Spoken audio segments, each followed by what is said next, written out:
வணக்கம் நண்பர்களே.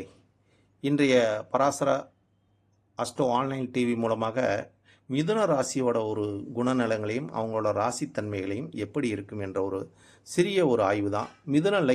மிதுன ராசியில் பிறந்து தன்னை பற்றி தன்னிடம் உள்ள குறைகளை பற்றியோ எண்ணி பார்க்க மாட்டார்கள். மற்றவர்களின் விஷயத்தில் அதிகம் அக்கறை காட்டுபவர்களாக, ஒன்றுமில்லாத விஷயத்துக்கெல்லாம் அதிக வேதனைப்படுபவர்கள்.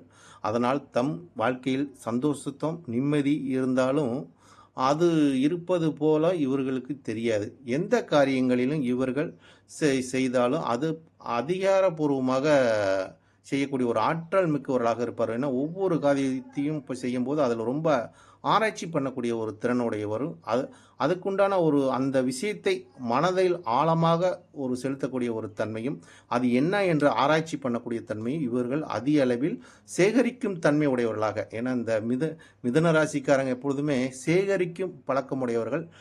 பிற எல்லா விஷயத்தையும் சேகரிப்பாங்க. சேகரித்து ஒவ்வொரு நிலைப்பாட்டையும் உணர வைக்கக்கூடிய ராசியே மிதுன ராசி தாங்க. இந்த மிதுன ராசியில் இருக்கிறப்பவங்க பார்த்தீங்கன்னு வச்சுக்கோங்க, எதையுமே வெற்றிகரமாக முடிக்கக்கூடிய ஒரு ஆற்றல் உடையவராக இருப்பாங்க. எந்த ஒரு செயலையும் செய்வதாக இருந்தபோதும் அந்த செயலை நினைத்த வாரத்தில் எப்படி செய்யணும் என்ற அறிவு நுட்பத்தோடும் செயல் நுட்பத்தோடும் தன்னோட அறிவாற்றலுடனும் செய்யக்கூடிய ஒரு ஆற்றல் மிக்கவர்களாக இந்த ராசிக்காரங்க. ஏன்னா இந்த ராசிக்காரங்களுக்கு எப்பொழுதும் மற்றவர்கள் 7ஆம் இடம் நண்பர்களை குறிக்கக்கூடிய ஒரு பாவமும் இருக்கும். தொழில் பாவமும் அதே தான், குருவாக தான் வருவார்.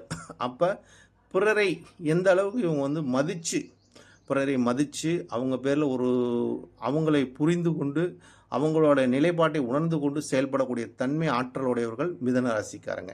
ஏன்னா மிதுன ராசிக்காரங்களுக்கு இவங்களுக்கு எப்பொழுதுமே இவங்களோட குணம் பிறரை அவங்களோட நிலைப்பாட்டையும் அவங்களோட உள்ளார்ந்த கருத்துக்களையும் சேகரிக்கும் தன்மை உடையவர்கள். இவங்க அதை சேகரித்து இவங்க அவுட்புட் பண்ணும்போது பார்த்திங்கன்னா இவங்க இரட்டிப்பு தன்மையாக பண்ணுவார்கள். இந்த ராசிக்காரங்க ஒரு விஷயத்தை உள்வாங்கிட்டு, எப்படி ஒரு விஷயம் மைக்கில் பேசும்போது அந்த விஷயம் நம்ம மைக்கில் பேசும்போது நம்ம பேசுவது தெரியும், ஆனால் அது ஸ்பீக்கருக்கு போகும்போது பளிச்சுன்னு தெரியும் போது அந்த விஷயங்கள் பிறருக்கு காதில் போய் நல்லா செவிக்கு ஒலிக்கிற மாதிரி இருக்குன்னு வச்சுங்களேன். அதே மாதிரி லக்கணத்தில் இவங்களுக்கு சூரியன் இருந்தார்னு வச்சுக்கோங்க, நல்லா இவங்களோட ஆற்றல் பவர், இவங்களோட முயற்சி பவர் இதெல்லாம் ரொம்ப அதிக அளவில் இருக்கும். தைரியமானவர்கள், தைரியத்தோட எல்லா காரியங்களையும் செய்வார்னு வச்சுங்களேன். அது மாதிரி இந்த ராசிக்காரங்கள் எப்பவுமே மிதுன ராசிக்காரங்கள் குடும்ப நலத்தையெல்லாம் பார்க்கும்போது இவங்களுக்கு சந்திரனே குடும்பத்துக்கு அதிபதியாக வரக்கூடிய தன்மை, குடும்பத்தை நேசிக்கக்கூடிய ஒரு தன்மையாக, தன் மனைவி கிட்ட அனைத்தையுமே பொறுப்பை ஒப்படைக்கக்கூடிய தன்மை. ஏன்னா இவங்களுக்கெல்லாம் திருமணம் ஆயிடுச்சுன்னு வச்சுக்கோங்க, மனைவி இடத்தில் அனைத்தையுமே கொடுத்து விடுவார்கள். ஏன்னா கொடுத்துட்டாங்கன்னா இவங்க ஃப்ரீயாக இருப்பாங்க. அது மாதிரி அந்த பொறுப்பு இதெல்லாம் அவங்ககிட்ட கொடுத்துட்டாங்கன்னா இவங்களுக்கு தன செல்வாக்கும் குடும்பத்தில் ஒரு மதிப்பும் மரியாதையும் உயர்ந்து கொண்டே இருக்கும் இந்த ராசிக்காரங்கள். ஏன்னு கேட்டிங்கன்னா 2ஆம் இடம் குடும்பஸ்தானத்தில் சந்திரன் ஆட்சி பெறுவதும் 7ஆம் அதிபதி அங்கே உச்சம் பெறுவதனால கலஸ்தரம் என்று வரும்போது மனைவி இடத்தில் எல்லாத்தையும் கொடுத்துட்டாங்க. இவங்க ஃப்ரீயாயிடலாம், இவங்களுக்கு எந்த பிரச்சனையும் இல்லைங்க. இவங்க அதை செஞ்சாங்கன்னா இவங்களுக்கு 7ஆம் இடத்துக்கு இவங்களுக்கு கொஞ்சம் பிரச்சனை வந்துடும். மனைவிக்கு இவங்களுக்கு ஒரு ஒற்றுமை இல்லாத தன்மையெல்லாம் கொடுத்துரும்னு வச்சுங்களேன். அதேமாதிரி இவங்களுக்கு தொழிற்ஸ்தானத்துக்கு 2ஆம் இடம் பாக்கியமாக வரக்கூடிய தன்மை இருக்குது. அப்போ அதனால் தொழில் வரக்கூடிய வருமானத்தை கூட மனைவி பேரில் இவங்க தொழில் செய்யும்போது அது இவங்களுக்கு அதில் ஒரு நல்ல ஒரு லாபத்தையும் திருப்திகரமான ஒரு நிலைப்பாட்டையும் கொடுக்கும். அதே மாதிரி இவங்களுக்கு வரக்கூடிய ஒரு குழந்தைங்கள்னால இவங்களுக்கு ஒரு மகாலட்சுமியே ஒரு பிறக்கக்கூடிய ஒரு தன்மை இருக்கலாம்.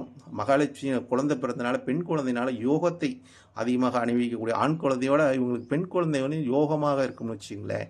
ஏன்னா சுக்கிரன் 7ஆம் இடத்துக்கும் 12ஆம் இடத்துக்கும் அதிபதியாக வரதுனால இவங்களுக்கு 5க்கும் 12க்கு அதிபதியாக வரதுனால அவங்களால ஒரு திருப்தியான ஒரு நிலைப்பாட்டை, நிறைவான ஒரு தன்மையும் கொடுக்கும்னு வச்சுங்களேன். பெண் குழந்தைங்க நிறைவான ஒரு சந்தோஷத்தை கொடுக்கக்கூடிய ஒரு அமைப்பெல்லாம் இருக்கும் இந்த மிதுன ராசிக்காரங்களுக்கு.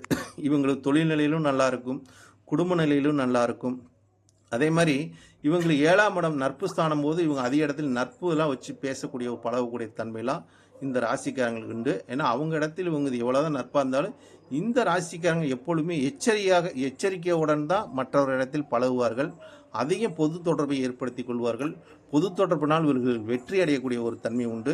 தான் இருக்கிற இடத்துலேருந்து பல விஷயத்தையும் சேகரிக்கக்கூடிய ஒரு ஆற்றல் உடையவர்களும் அந்த விஷயத்தை சேகரித்தால் பிறருக்கு கொடுக்கக்கூடிய ஒரு 10 மடங்காக கொடுக்கக்கூடிய ஒரு டீச்சிங் இவங்ககிட்ட உண்டு. அதனால் இந்த ராசிக்காரங்கள் எப்பொழுதுமே பிறருக்காக தன்னை அர்ப்பணிக்கக்கூடிய தன்மையும், அதே மாதிரி தன் செய்யக்கூடிய ஒரு காரியத்திலும் அதில் தனக்கு என்ன ஆதாயம் உள்ளது என்றை இவங்க ஆதாயம் இல்லாமல் எந்த ஒரு செயலையுமே மிதுன ராசிக்காரங்க எந்த ஒரு செயலையும் செய்ய மாட்டாங்க, எந்த ஒரு காரியத்தில் ஈடுபட மாட்டாங்க.